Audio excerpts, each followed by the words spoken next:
started.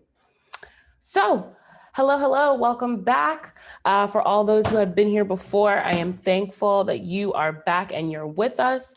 I am super excited. This is our first anti-racism event of 2021. Happy New Year, Inauguration Eve. We're going to spend some time together and I am very much looking forward to it. So, without further ado, let's just do it. So I'm anti-racism versus I'm not racist, impact of race on education. So those of you who have been here before know that I am a teacher. I teach in the South Bronx, and anti-racism cannot stop here, should not stop here. And talking about the impact of racism on education is extraordinarily important to me. One of the events I'm super excited about hosting because it's that important. That's why I started Black on Black Education. And that is why I'm here with you all tonight. So let's keep it pushing. Just so you know who I am, if you have not been here before or you don't know who I am dedicated to supporting Black students. My name is Eva Loren Jean Charles. Like I said, I am a teacher in the South Bronx. I teach special education earth science. And I recently graduated from the CUNY system where I studied the sociology of educational inequity and social justice in underserved communities.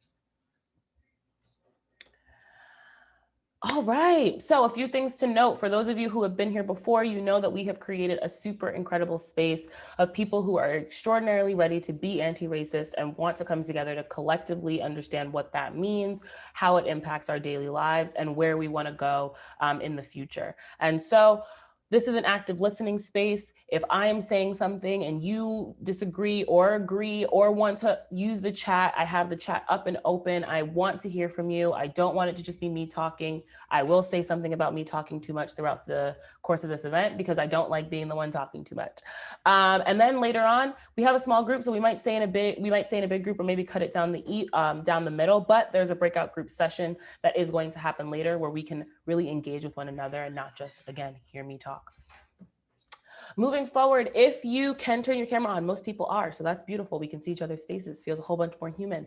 But if you aren't in a position to turn your camera on, we would love for you to do so because we like to see each other's faces. We wish we could be in person, but we cannot. And so we would like to see who we're talking to. And now let's go into our icebreakers. So I think I decided we're going to split it down the middle.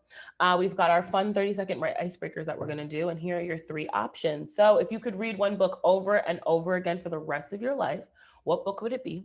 Mine is James Baldwin, A Fire Next Time. If you could guest star on any TV show, what would it be and what character would you play? And then if you were an Olympic athlete, what sport would you be an Olympic athlete for? So I am going to set up the breakout rooms. You'll be there for 3 minutes, and whoever you share with, just make sure you share the space and let everyone have the opportunity to talk, because these groups being split, you will see these same people later on when we have our breakout rooms later. So I'm going to stop sharing my screen. I'm going to set up the breakout rooms very quickly. I'm going to open them for you. And now you can go into the breakout universe. I will be here waiting for you when you get back. So I hope you enjoyed that. And now let's get into our regularly scheduled program. So here we go. We're going to define anti-racism. Again, Anna, I know you're bored. You're like, I've heard this 17 times. I've been here so many times. I know. Well, we're going to do it again. So anti-racist, and anti-racist is defined as a person who works actively opposing racism by advocating for changes not only in social life, but economic and political life. So there are multiple definitions to anti-racist. This is not the first and not the only one. It is not cut and dry, but it is the one that we use to engage with the work tonight.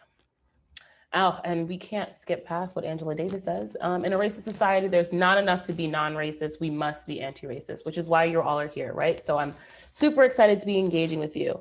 And so as you know, you signed up for it. We are going to be talking about the historical context of race and education. This presentation could be 10,000 hours, but I'm going to cut it as short as we can just to get to the nitty-gritty of what it means to have been a Black person and person of color in the United States as it pertains to the education that you may or may not have received. So let's start with something that I like to bring up to people when I have the discussion about why Black on Black education is called Black on Black education. It comes back to the entire idea that in this country, it was illegal for Black people to learn how to read and write. And the reason that that statement is so powerful is because we have to realize how powerful education, how powerful reading and writing must be for someone to think that it's important to make that thing illegal for a particular group of people in this country. And so anti-literacy laws thoroughly impacted the lives of enslaved people in the United States. Enslaved persons went to high extents to become literate. So it wasn't just, oh, well, we can't read because we're not allowed and we're just going to sit like that. People they did so much to make sure that they could learn how to read. Things like taking that chance in the middle of the night by candlelight. One person knows how to read some words, they're going to share it with someone else so that that person now can take that knowledge and walk with it. And so some slave owners taught enslaved people how to read in private. So we know that there were some slave owners that did pass that along. But a lot of enslaved persons learned how to read using the Christian Holy Bible. And that was how the people who did learn how to read by slave masters, it was often as a means in which to use the Bible to control the rest of the enslaved population on plantations. But we cannot deny the fact that if enslaved persons were caught reading or were caught teaching someone to read, they could have extraordinary consequences brought to them. So then we're gonna keep going. I'm gonna fast forward through, right? So it wasn't just, okay, the Emancipation Proclamation was signed and now all previously enslaved persons, all Black people, free or otherwise in the United States, now have access to a quality education. 100% not what happened. We move into Jim Crow laws and segregation, where post-slavery, we are still seeing a very poignant attack against the ability for Black people to be educated in this country. And so Black people had way less access to education during Jim Crow. There were laws set in place that only allowed them to have the hand-me-down textbooks from the white school. There were very, very strategic laws put in place around what sort of education Black people could have. They're better at working with their hands. Why intellectually stimulate them? I mean, we see that in our education system still today, but we'll get there. Many public schools weren't even available to Black students. So you had very large class sizes and no individualized attention because there wasn't access to quality education as per laws put in place by Jim Crow. And children were often pulled out of school to help on farms and to do various different things as it pertained to their home because the education that they were receiving was not quality enough to bring them into things like, oh, I'm going to go to college now, or I'm going to become a doctor, or I'm going to become a lawyer. Those options were extraordinarily limited in the Black community.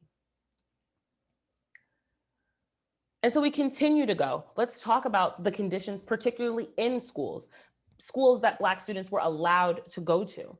So they were often run down, they were leaky, they were dirty. Black schools had hand-me-down books from white schools like we talked about earlier. Black students were not allowed to learn about the ideas such as equality or freedom. So this conversation right now would not have worked even a little bit in a Jim Crow segregated South. And we can't just make it about the South. The North wasn't that great to Black folks in terms of education either. So we don't want to put that dichotomy out there. But Black teachers also were given extremely low salaries. So it wasn't a job that was high regarded in the community to be a teacher, to be an educator, to be a part of making sure that the next generation of Black people in America had more opportunities. It became less and less likely that would happen because of the conditions that were set in place by law. Okay, don't click slide. Cool, it's fine. I wasn't talking. And then we move into the thing that we talk about all the time, right? The thing that we hear about in school, the Supreme Court decision that changed everything in the course of education for Black Americans, Brown versus Board of Education. And so getting an equal education was one of the most essential goals of the Black community during the 1950s. And so when we're moving for civil rights, education was a huge part of that, because how do you have civil rights when people don't have a right to get an education and to learn and grow for themselves? And so the decision in 1954 was that the Supreme Court ruled that racial segregation in public schools is unconstitutional, even if schools are equal in quality. So even if every school was given the same amount of money, there could not be a school that is all Black or all white.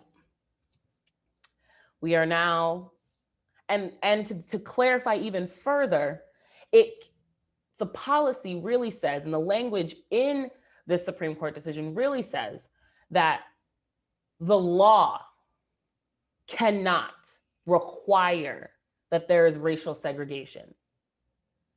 So that is how you have a place like New York City, which has the most segregated public schools in the entire country, how it's able to exist, because the language was very clear and done very, very, I don't even know what the word is. It was done extraordinarily specifically to make sure that the language said the law cannot require racial segregation, but you can have a bunch of rich white people who live in one place, and so miraculously they all go to the same school with higher quality based on property taxes.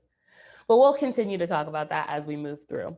And so another thing that was not brought up in the Supreme Court decision was the integration of the curriculum. That absolutely did not happen. They took the curriculum that they were teaching in the predominantly white schools, and by predominantly I mean completely white schools, and required that the Black children that were bused into white schools now had to learn that same curriculum. And we're seeing the impacts of that in our curriculums all these years later, still fighting to make sure that those curriculums get integrated. And so now let's get into the 21st century. Let's get into right now where we are today. The literacy rates of Black students. The NAEP found that just 18% of Black 8th graders reached reading proficiency. In just 2015, they found that only 17% of Black 12th graders are proficient in reading. Lack of reading skills makes it more difficult for Black students to make good judgment of certain information. So when we're looking at statistics, now we can talk about the test that is required that says that a child is not reading proficient, when we know that most adults aren't reading proficient.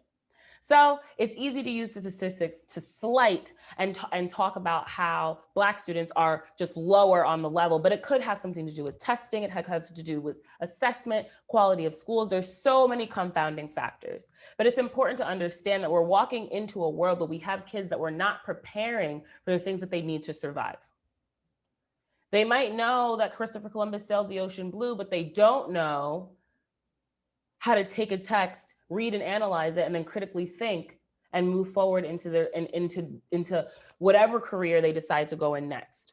We have many students leaving school not even thinking about a career, just thinking about a job, just thinking about a way to pay their rent. And that is a part of this conversation about the lack of commitment to education in this country for everyone, let alone just Black children who, being increasingly marginalized, it's like the words aren't even coming to me today. But being increasingly marginalized, if we know we have an education system that isn't working for everybody, it's certainly not working for the students that the system wasn't created for, which are our minority children, which are our special education children, which are our low-income children, which are the children that make up the vast majority of the education system. So then we have to continue to question, why does the system look the way it looks if the majority of children are not getting their needs met? Let's keep going. So we can talk about graduation rates and the drastic difference between students who go to predominantly low-income, people of color schools and schools, upper middle class, white neighborhoods. 16% of Black students drop out compared to 8%. That's double. Double. There's a huge lack of educational resources in the Black community. So we have people who say, well, you're going to school, everybody has school, right? How are we not leveling up? How are the generations not increasingly changing every time it comes around? Well, we have to think about the fact that if the amount of resources aren't available in that community, then how are they supposed to get the education that they deserve? If we have one teacher who's in charge of grading for 85 students, well, I think we're going to have a big issue with how much that teacher is able to make an impact in that student's life, no matter how well-intentioned, how educated, how well prepared that teacher is. And so we're continuing to talk about the lack of resources and the lack of things that are available to students who, again, the education system wasn't created for. And then we can think about the fact that this statistic really just blew me out. Schools with 90% or more students of color spend $733 on average. That's on average, which means that there are some that are more and some that are less per student than those in upper middle class white schools. So what did those children do to deserve that statistic to be true? To deserve to have $733 less given to their education, given to their future, given to the educators that are doing the work every day, pandemic or not. What did they do to deserve $733 less? Be born in the wrong zip code. And so we continue to talk about the intersection of lack of education, the intersection of race, and the intersection of economic disadvantage, being economically disadvantaged, all confounding together to provide an education that allows for double the Black students to drop out of school than white students.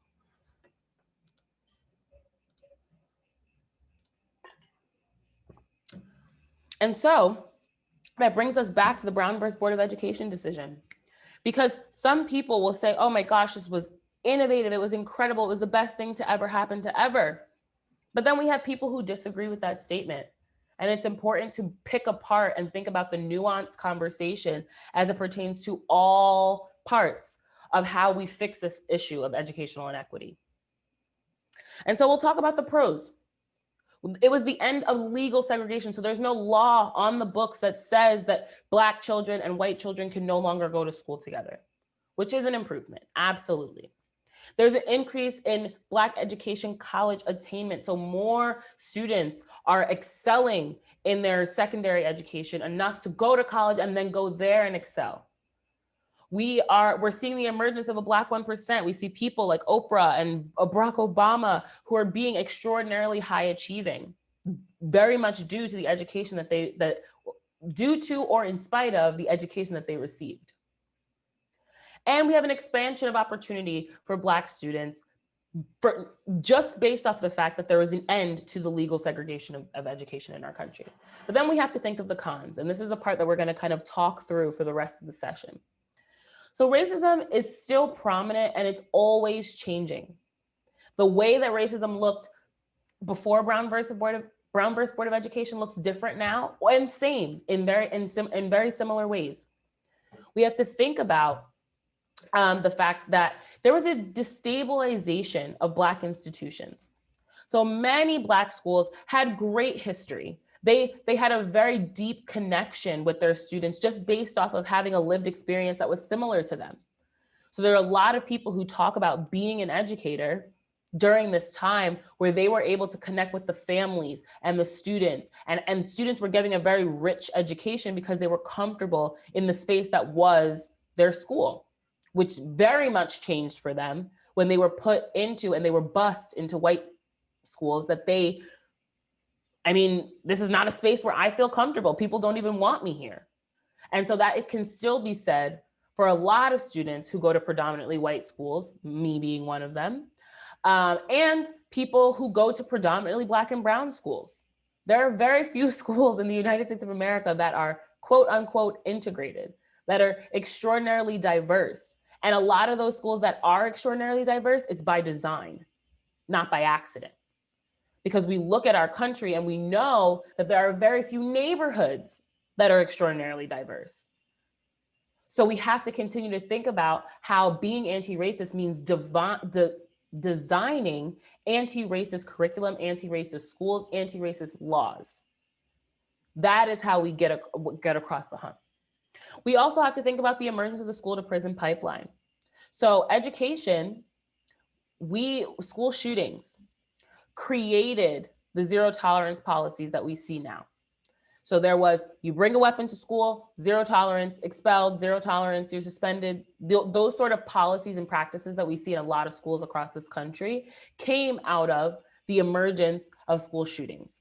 But unfortunately, disproportionately affects students of color because the infractions that were considered zero tolerance were happening outside of this idea of a school shooting, outside of the idea of bringing in something that can harm the school community.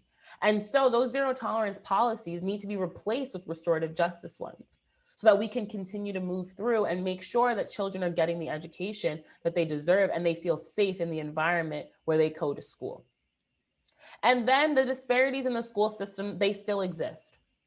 So there are still tons and tons and tons and tons and millions upon millions of students who are not getting the education that they deserve. And the reason that that's happening is solely because we have not designed a system that eradicates the racism that is embedded in the system, the education system that was created in the United States of America.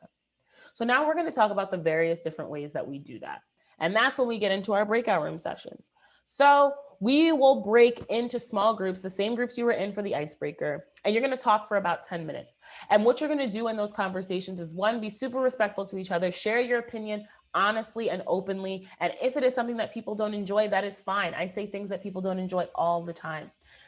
But let's make sure that we're respectful and we're talking to the person and not at the person. Let's make sure that we are we are continuing to be in a dialogue, because I think that that has been what has made these events so awesome and what's been so great to get to learn and grow with you all. And so the first conversation that we're going to have is, how did race play a role in your educational experience? So for me, I went to a predominantly white middle school and high school, and there were no books about Black people. We did not talk very much about Black issues. When Black issues did come up, it was like, oh, where she's playing the race card again. So it very much wasn't a culture that was comfortable for me to talk about my cultural experience, who I was, and how it differed from the lived experience that many of the people who I went to school with had. And so for you, it might be completely different. And I want to hear those stories. So I will remind you that after the 10 minutes, I am going to ask you to come on for we can talk in the big group, because we've got a whole bunch of time left and we want to get in and we want to engage, particularly for those of us who are educators. It's very exciting to think about. And so, how did race play a role in your educational experience? I didn't do this last time, so I'm going to make sure I do it this time. I'm going to put the question in the chat because I am notorious for forgetting what we're supposed to be talking about the minute that breakout room button opens. So I want to make sure that I am being responsive to that, because I'm sure there's someone else who has the same issue. And then I'm going to press breakout. Does anyone have any questions before we hop in? Great, I get to stop talking. I'm so excited. Okay, I will see you all back here in 10 minutes.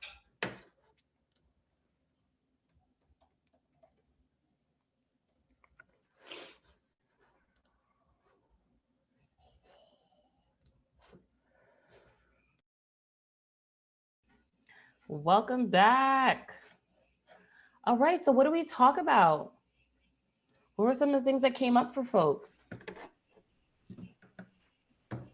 No, Hop right off mute. sorry. Good. No swings for recess.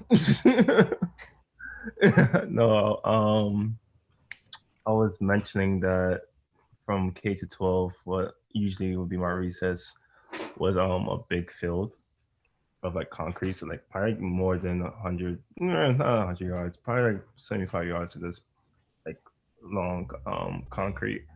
And I was telling my sister about this yesterday, that to me and to us, I think it was kind of like normalized, like this would make do. Like you get creative, you imagine it, make stories for you, play with it. But then, I'll say in my community, what I learned, I think I identified, just how to bring the swings in the basketball hoops and like the little slides and such.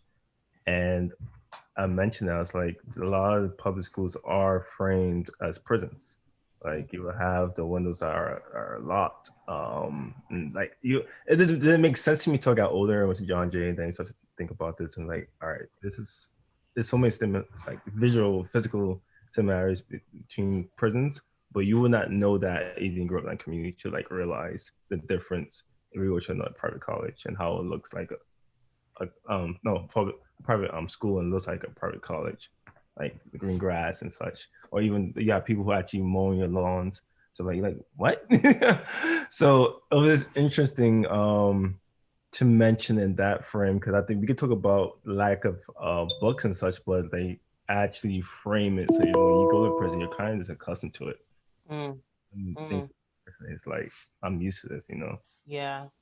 You just are like, this is what it is, and that's such a scary sentiment, right? For kids to just think like, this is what it is. This is what I deserve, and that's definitely scary. And a huge part of like how we dismantle this issue is students realizing that they deserve more than what they're getting, and working with us and us backing them on like creating what they want. Because how true is it? Like recess is the reason half the kids come to school, and then for you not to have resources and opportunities to really engage with physicality with your friends, because you're not being seen as someone who deserves that high quality thing. It's terrible. So yes, thank you so much for sharing. Anyone else want to just kind of jump in and hop and piggyback off of Dondre or say something completely different? When Dondra was saying that, I was a public school teacher at a predominantly white public school district down in Oklahoma, and I recently moved up to St. Louis, where I'm also teaching. And that him saying that that was one of the big shocks for me in the transition was that there was no recess stuff. They just had like a portion of our parking lot, and we would have some like balls and jump ropes, but they never lasted very long, and there was never replacements, or as often replacements as there could have been. And so that that was just a big shock for me. That was a connection that I made. Yeah. Also, just comparing them to prisons in the sense of like discipline and like how over disciplined they are, the consequences for the same kinds of discipline, like it's just insane to me. They just have like resource officers everywhere just inserting themselves in people's business, and I'm like, you don't need to know anything about these kids' grades. Like, I don't Yeah. understand why that's a thing. Yeah. 100%. I wonder, this is a random thought, if suspension or detention was kind of like a similar to being solitary confinement, like the baby version. I don't know if that would be Yeah, I mean, they do that with ISS. They just put kids in a room. Education. Yeah. That's so Yeah. crazy. Yeah, right now. Yeah, there Yeah, was no, a I story. think Sorry, go ahead. no, you go ahead, Megan. I was going to say there was a story locally where it was a predominantly black school, and the resource officer like showed up at their door to talk about attendance and grades, and the mom was like, you're just showing up with like a gun on your hip at my door to talk about my kid's grade. Like, that's not your place. No one has At even all. about this already. And I was like, what is happening? Yeah, it's so scary to think about how we got here and then think about how much work it takes to get out of it. And that's why like these spaces are so important, because then it just allows people from, we've got St. Louis in here, we've got folks who worked, we got California in here, we've got Arizona in here, we've got New York in here, like we've got people from all over the place. And yes, it's a tiny group of us, but we're all just thinking about kind of these shared experiences that whether we experience them or we know someone who's experienced them, we know it's happening, and then somehow we're still so far from where we want to be. It's definitely scary. It's definitely scary. But I do want to take this moment and like shift us into our next breakout room, which definitely isn't a smooth transition. We're just gonna like beeline it. We're gonna do it. And so the next question that we're going to talk about in breakout rooms is, what part of your education in school or not has increased your understanding of race relations, whether that be good or bad? So like, what are the things that have really had that impact on like, I want to spend my Tuesday night for an hour and a half with Eva Loren, Jean Charles, and Black on Black education, talking about the impact of race on education. What are the things that were necessary to getting there. So we're going to talk about that for 10 minutes. If you talk about this for 3 minutes and then talk about whatever else you want to for the rest of the minutes, I am also completely down for that. And then we're going to come back and continue our full group discussion about the things that are helping and how we can pull together and create more things that are more readily available to all of the people who need them. So I'm going to open up the breakout rooms. If there are no questions, I'm going to put the question in the chat so everyone has access to it. Does anybody else have anything that they want to add before we pop into the next group? Beautiful. All right. So those breakout rooms are open and I am going to pop in and join one of you. All right. Welcome back. We've got our last couple of seconds. The breakout rooms are closing. So we're all back. Beautiful. And so I had a great conversation in my group. I don't know what you guys talked about in the other group, what you all talked about in the other group. Gender neutral language, get it together. What you were all talking about in the other group. So I definitely want to hear some of the things that were coming out of that group, but then there were incredible stuff coming out of our group too. So I want folks in our group to share out kind of what you talked about in terms of your own enlightenment moments.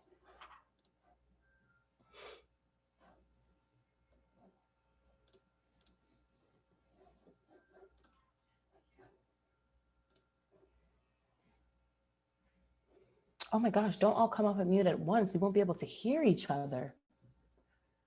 What are some of the Go ahead.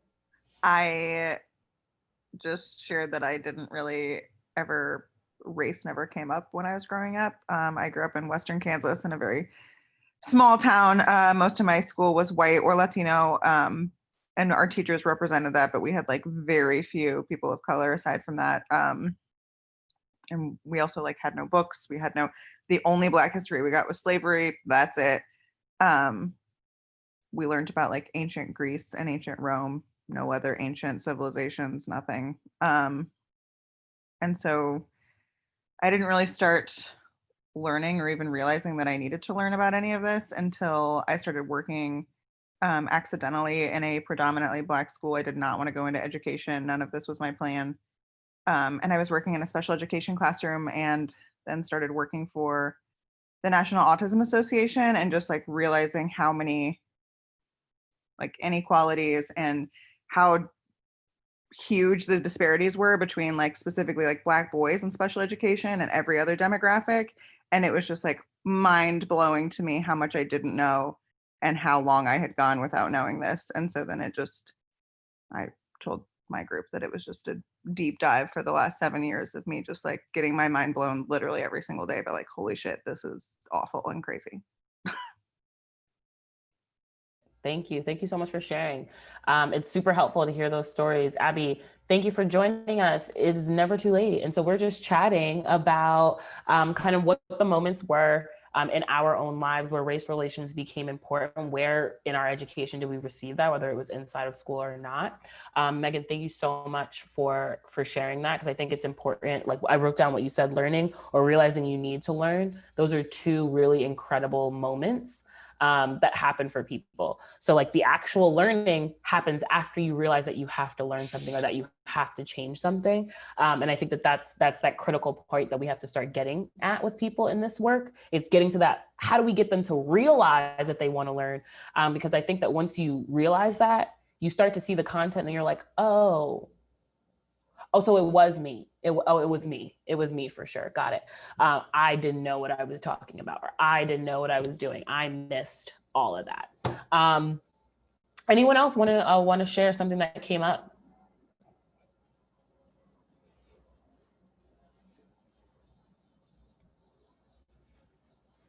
I'm very excited for the next one, so I'm a little bit itching to present it. So I'm going to do it. I'm going to respect the silence, and I'm going to do it. So our next breakout room, Abby, you're getting thrown in. Everybody else got to learn, know each other. Unfortunately, you're just going to jump in there, and I think you're going to do great. I'm excited. So what would an integrated curriculum look like? So we talked about earlier the fact that Brown versus Board of Education said that it was legally like legally you cannot have all Black kids over here and all white kids over here. The law cannot say that. But we know that when integration happened, the curriculum was not put in there. Brown versus Board of Education didn't touch that part. So let's talk about what would an integrated curriculum look like? What information would people be learning that they're not currently learning in the system that they need to be? And what are the things that would be implemented very upfront, in your face, in a curriculum that is actively anti-racist, and that is what we would consider quote unquote integrated. So as per usual, if no one has any questions, I'm going to drop the question right into the chat so you all have access to it. And then I don't think we have access to it if you drop it in now. I think you got to wait till we get into the groups. no. Oh, okay. When you get into the group, just scroll all the way down. Okay. So every time you get into a breakout room, it like takes you in and then drops the chat all the way to the top. So if you just scroll down, whatever was last in the chat, you'll be able to see it. Okay, cool. So I'm going to open up those breakout rooms. There we go. And Abby, I'm going to assign you to a breakout room. And I am going to join a breakout room.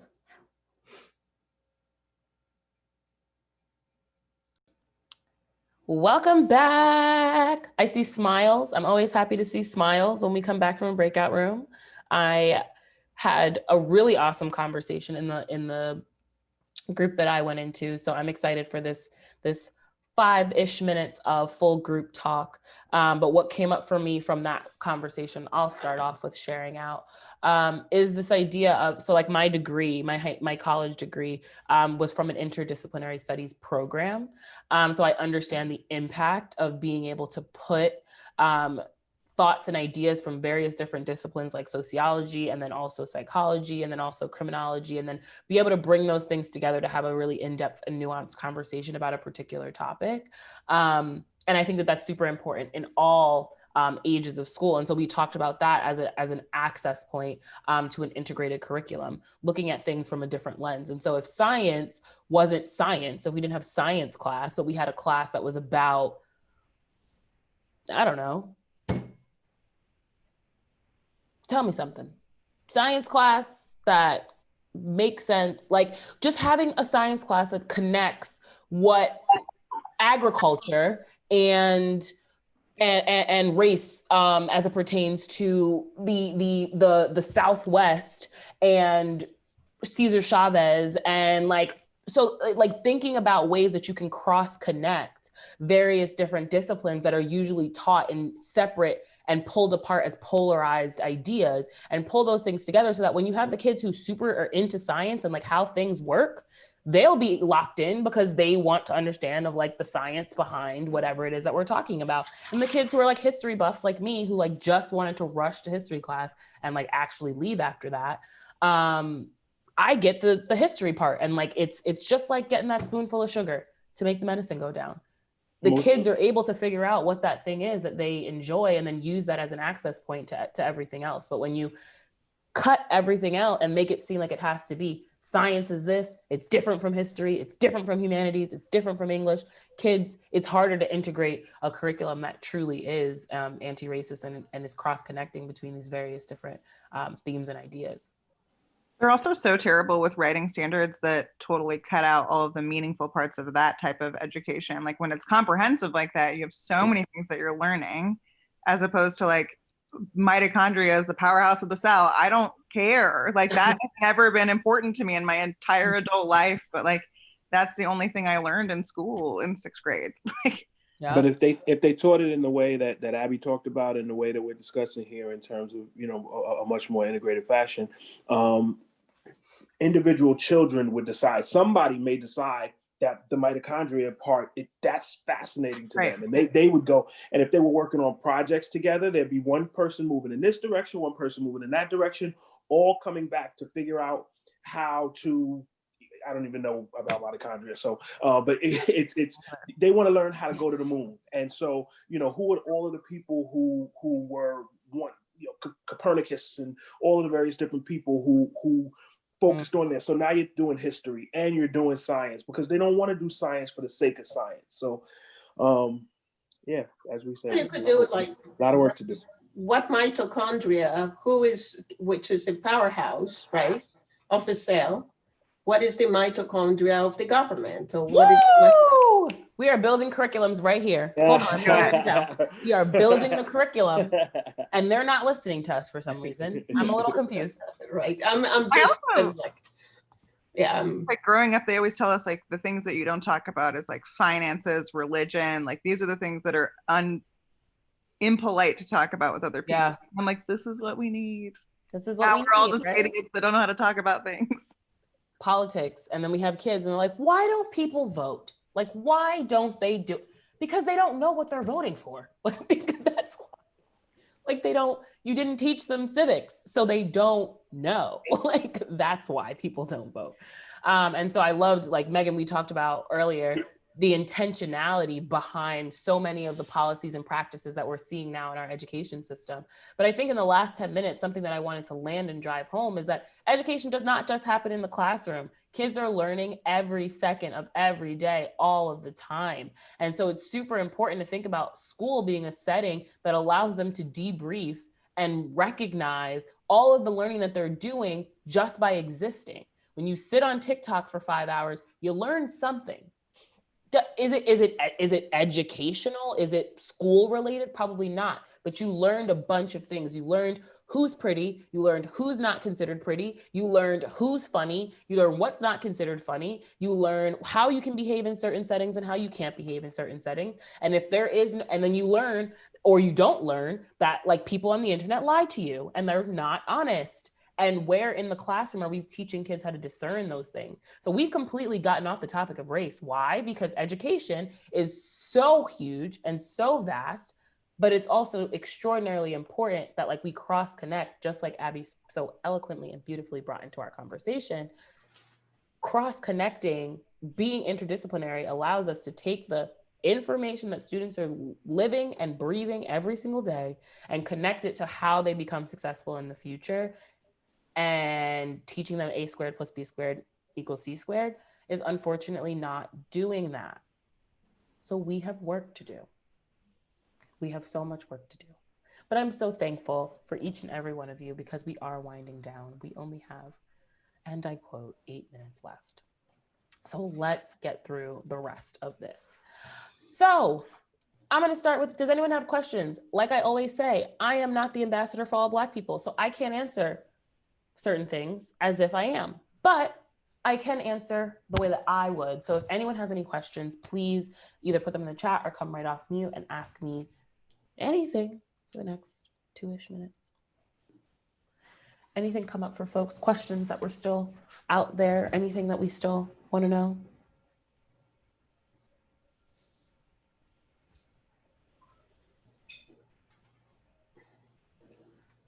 Takes me a minute to develop questions sometimes. So if anyone has anything, I'm going to give you another 30 seconds and hopefully it'll ding off. If not, I'll give you my contact info. You can reach out later.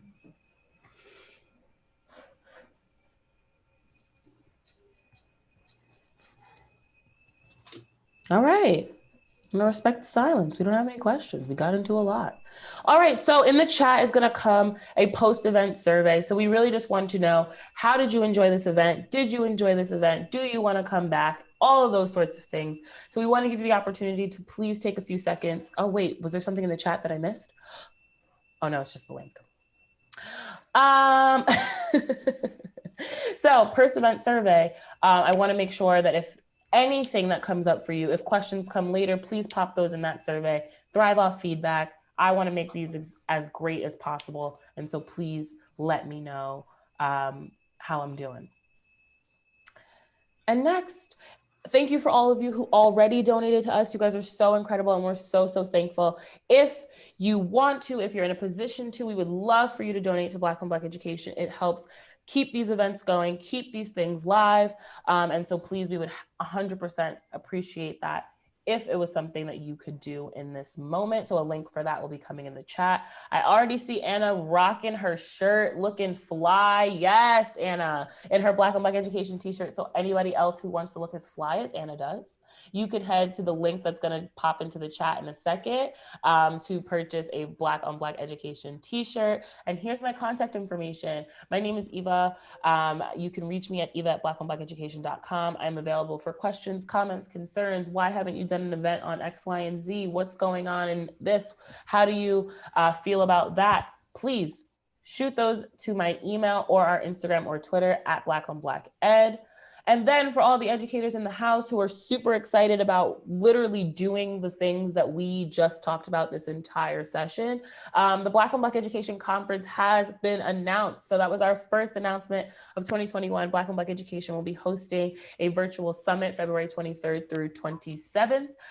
Tickets are still in early bird sale right now. They will only be for early bird until this Sunday at 11:59. So if you have not gotten your ticket yet, please do so. It is for any and everyone who supports Black students, parents, and families. And so please, if that is something that you are interested in the chat should be coming. I don't know if all the links came at the same time. I don't really know what's happening. But in the chat, you should be getting a link to the conference, but you'll also get it in your follow-up email.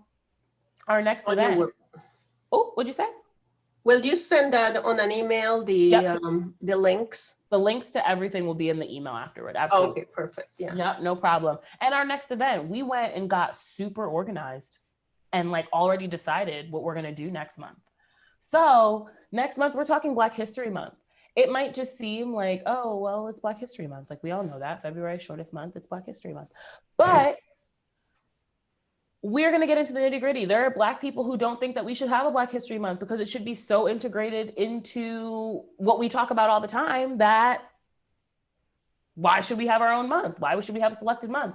There's some people who like having Black History Month and think it's incredible. So we're going to talk the pros, the cons, and everything in between. And so that link will be coming in the bio as well. I hope to see all of you back with us. I have to say thank you to our beautiful, beautiful, beautiful, beautiful, beautiful team because they are the only reason that this happens. I teach all day. My kids yell at me all day over Zoom. And like, this would not be happening if it wasn't for these incredible, awesome, and beautiful human beings. And then I have to say thank you. Black on Black Education supports has gotten such incredible support. Over the last 8 months, we have grown tremendously. And this pandemic, as horrible as it has been, ravishing the homes and lives of all of us, Black on Black Education has flourished because we've been making connections with incredible people like you. And so we can only say thank you, thank you, thank you. And I think that's our last slide. Like that's 27 out of 27. We did it with 3 minutes to spare. Does anyone have anything they want to add? Anything that you want to talk about? Anything. Links are all in the chat before we head out for the evening. I will respect the silence. Take these last 3 minutes back of your Tuesday night. Enjoy it. And I am so grateful and thankful for you. Have a great night. Adios. Thank you, guys. Have a good night. Thank you. Thank you very much. Thank you. You're welcome. Really You're very more than good. Oh, Quite no. enlightening. Hope to see you again. Thank you. Yeah. Hope to see you again. Hey, so is the Anna. plan to keep these online even after the world potentially goes back to normal? Absolutely. Okay. Absolutely. Because we know we have Anna. I can't fly to California every month. Yeah, New York and California are both really cool, but St. Louis? St. Louis, I can't fly to St. Louis You're every right. month. So, yes, even after I get my first shot of that vaccine on Friday and get my next Already one on Friday? Yeah. I'm so jealous. Yeah, They I are get my so, vaccine on Friday. But I mean, it's New York. Like I had to anticipate that we would be some of the first folks to get it. But yeah, I know people who've gotten both doses already at my school. wow, that's so awesome. Like our school I just got principal my already got first. both. I got my first already. Mm-hmm. Oh. Where are you?